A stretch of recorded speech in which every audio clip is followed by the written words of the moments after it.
дүр эсгсэн ардчлал гэж ярьдаг шиг тий магадгүй дүр эсгсэн гэр бүлүүд маш ихээр үүссэн байгаа. Нэгэн цаг үед тийм ээ.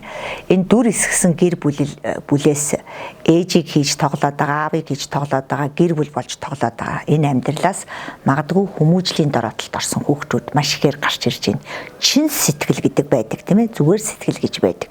Тэгэхээр чин гэдэг энэ сэтгэл ээжээс ааваас жаахан л дутах юм бол тийм ээ чин гэдэг сэтгэл хоёр ингээд одоо амжилт гэдэг зүйл хоёр талаасаа ингэж өөдөөсөө бие биенлүүгээ тэмүүлж ээж ерөөсөө нэг нь ингээд болгочих гээд хүүхдээ хүмүүжүүлчих гээд нөгөөх нь ингээд цухтаагаад залхуураад гэдэг юм уу бэлэнчлээд хүүхдээ ингээд зөнд нь ингээд багш нь хүмүүжүүлчин ээж нь эмээ нь хүмүүжүүлчин гээд өөрөөсөө ингээд өөрийнхөө хүүхдийг өөрийнхөө тээж төрүүлсэн өөрийнхөө мөнхийн амьдралыг залгамжлагч тэр хүүхдэд цаг зав зарцуулаагүй өдөр болгон 30 минутыг 3 минутыг үр хүүхдэд зарцуулж чадаагүй хайрын гүн дутагдалд байлгасан ганцаардалд байлгасан үл хайхралтанд байлгасан за энэ хүмүүжлээс үе тэнгийн дээрлэлт гарч ирнэ өөртөө бүрэн итгэлгүй магадгүй тийм ээ аав эсвэл ээж үүсэж байгаа эсвэл ээж нь маш хахир ширүүн ханддаг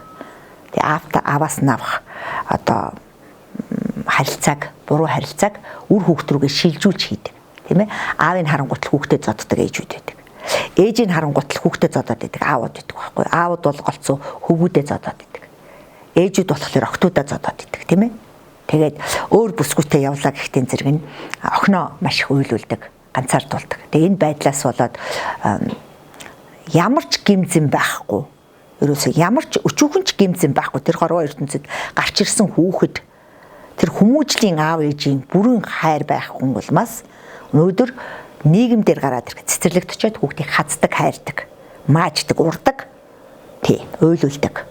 За ийм зодончун охтууд хөвгүүдээс их болчиход байна. За үргэлжлээд цэцэрлэг дуусаад ерөнхий боловсролын сургуульд орно. Сургуульд орохлээрээ хөвгүүдийг командлаад дээрлэхэд идэг охтууд их болцсон.